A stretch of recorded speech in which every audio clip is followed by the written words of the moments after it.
दोस्तों, student life में हम सबकी एक कॉमन और सबसे बड़ी प्रॉब्लम होती है कि हमें पढ़ा हुआ याद नहीं रहता। और जब हम दूसरे लोगों को देखते हैं जो सब याद कर लेता है तो हमें खुद पर ही डाउट होने लगता है। हमें लगता है कि मुझ में ही कमी है या मेरा दिमाग वीक है। दोस्तों, यहाँ मैं आपको ये बता दूँ कि आप गलत नहीं हो, बल्कि आपके पढ़ने का तरीका गलत होता है। अगर आप ये जान जाए कि पढ़ने का सही तरीका क्या है तो फिर आप भी आसानी से सब कुछ याद कर पाओगे और चाहकर भी उसे भुला नहीं पाओगे। इस टॉपिक पर आपने शायद कई वीडियोस देखे होंगे, लेकिन इस वीडियो में मैं आपको 100% इफ़ेक्टिव तरीके बताऊंगी जो मैंने भी अपनी लाइफ में फॉलो किए हैं। तो सबसे पहले तो हमें ये समझना है कि हम लोग पढ़ा हुआ भूल क्यों जाते हैं। क्या इसका जवाब है आपके पास? उसका जवाब है इंटरेस्ट। आपने देखा होगा कि अक्सर जब हम कोई अच्छी मूवी देखते हैं तो उसकी स्टोरी, दोस्त की कोई बातें, कोई दर्द भरी घटना या फिर कोई व्यक्ति का सुंदर चेहरा हमें हमेशा याद रहता है। हम उसे कभी नहीं भूलते। तो ये सब हमें क्यों याद रह जाता है, जबकि कभी कभी हमें यह भी याद नहीं रहता कि कल या परसों रात को हमने डिनर में खाया क्या था। दोस्तों, इन सब घटनाओं में एक सबसे कॉमन चीज़ है और वो है भावना, फीलिंग्स। हाँ दोस्तों, इन सब चीज़ों में हमारी फीलिंग्स जुड़ी होती है, जिसकी वजह से हमें सब याद रहता है। इसमें हमारा दिमाग इंटरेस्टेड रहता है, दिमाग को उसमें मज़ा आता है। तो आपको भी स्टडी में इंटरेस्ट होना चाहिए। बिना इंटरेस्ट के अगर आप पढ़ोगे तो आप उसे ऊपर ऊपर और सिर्फ ख़त्म करने के लिए ही पढ़ोगे, फिर वो आप तुरंत भूल जाओगे। तो सबसे पहले तो आपको पढ़ाई में इंटरेस्ट लाना होगा। अब आप कहोगे कि पढ़ाई में इंटरेस्ट नहीं है मुझे, इसलिए तो याद नहीं रहता। तो इसका एक बहुत ही सिंपल सॉल्यूशन है जो मैं अब आपको बताऊंगी। अगर हमें कहीं जाना होता है तो हमें रास्तों में नहीं बल्कि हमारी उस मंजिल में इंटरेस्ट होता है, और पढ़ाई भी हमारे लिए एक रास्ता ही है जो हमें मंजिल तक ले जाएगा।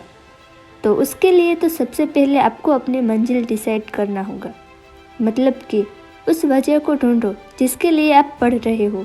आप वाकई में करना क्या चाहते हो।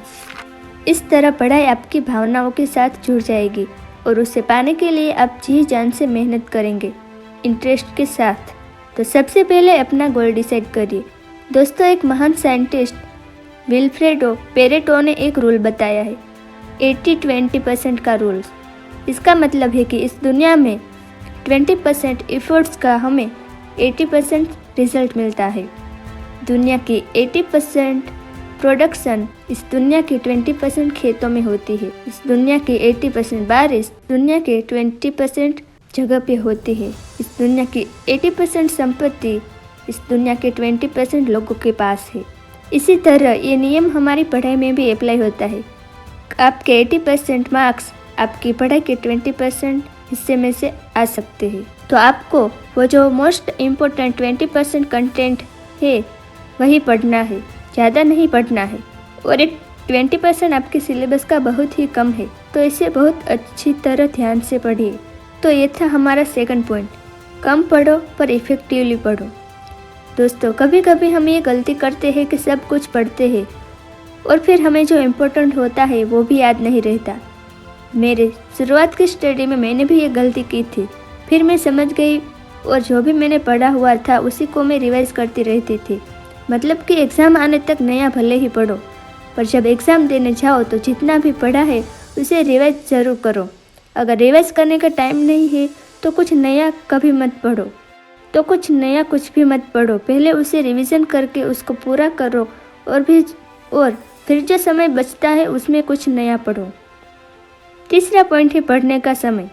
हम सब लोग डिफरेंट हैं और सबका पढ़ने का समय भी डिफरेंट हो सकता है, पर मुझे पढ़ने का सबसे बेस्ट टाइम मॉर्निंग का लगता है, क्योंकि अर्ली मॉर्निंग में हमारा दिमाग बिल्कुल शांत होता है और कोई डिस्टर्बेंस भी नहीं होता, तो हम जल्दी से सब कुछ याद कर पाते हैं।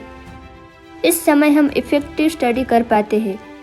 दोस्तों, आप कितने घंटे पढ़ते हो ये इम्पोर्टेंट नहीं है, आप कैसे पढ़ते हैं, कितना याद रहता है ये इम्पोर्टेंट है।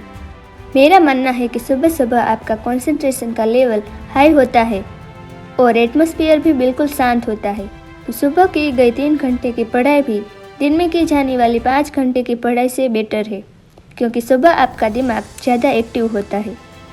दोस्तों, अब आपको ये बात भी याद रखनी है कि पढ़ाई करते वक्त बीच बीच में रेस्ट लेना बहुत ज़रूरी है, क्योंकि रेस्ट की वजह से हमारा दिमाग फिर से एनर्जाइज हो जाता है और पढ़ा हुआ आसानी से याद कर पाता है। जिस तरह हम पूरा दिन काम करने के बाद रात को सोते हैं तो सुबह एक नई ऊर्जा के साथ उठते हैं, तो इसी तरह दोस्तों पढ़ाई के बीच बीच में रेस्ट उतना ही ज़रूरी है। आपको कितना रेस्ट लेना है ये आप खुद डिसाइड कर सकते हैं, पर अगर मेरी बात करूँ तो मैं पढ़ने के दौरान 45 मिनट की पढ़ाई और 15 मिनट का रेस्ट करती थी, तो ये मेरे लिए परफेक्ट था। आपको अगर ये ठीक लगे तो इसे फॉलो कर सकते हो, लेकिन रेस्ट लेना ना भूलें। लगातार पढ़ते जाओगे तो आपका दिमाग थक जाएगा और कुछ याद भी नहीं रहेगा। कभी कभी आप इतना पढ़ते हो कि रेस्ट ही नहीं लेते, लगातार पढ़ते रहते हो और फिर आपको अगले दिन पढ़ने का मन ही नहीं करता। इसलिए पढ़ाई जितनी इम्पोर्टेंट है उतना ही इम्पोर्टेंट है रेस्ट करना। तो दोस्तों इस वीडियो में हमने देखा कि सबसे पहले तो आपको पढ़ाई में इंटरेस्ट जगाना है, जिसके लिए आपको अपना एक गोल फिक्स करना है। दूसरे पॉइंट में हमने देखा कि study less but study effectively, कम पढ़ो पर उसे बहुत अच्छे से पढ़ो। आपकी 20% मेहनत आपको 80% मार्क्स दिला सकती है। तीसरा पॉइंट था सुबह जल्दी उठकर पढ़ना। सुबह सुबह हमारा ब्रेन ज़्यादा एक्टिव होता है, तो पढ़ा हुआ तुरंत याद रह जाता है। और लास्ट में हमने देखा कि जितना ज़रूरी पढ़ना है और मेहनत करना है उतना ही ज़रूरी रेस्ट लेना भी है, और ये पॉइंट्स हर फील्ड में लागू होती है। तो दोस्तों अभी तक आपने पढ़ना शुरू नहीं किया तो अब भी समय है, शुरू कर दो, क्योंकि रॉबर्ट कोयलर ने कहा है success is the sum of small efforts repeated day in day out. पढ़ते समय इन सब टेक्निक्स का उपयोग जरूर करना, आपको इससे बहुत हेल्प मिलेगी। तो अगर ये वीडियो आपको अच्छा लगे तो लाइक ज़रूर करना और इसे फॉलो करके पढ़ाई में इम्प्रूव आए तो मुझे वापस आकर कमेंट में ज़रूर बताना, क्योंकि ये सब बातों से मुझे इंस्पिरेशन मिलता है और भी अच्छे वीडियोस बनाने के लिए। धन्यवाद दोस्तों।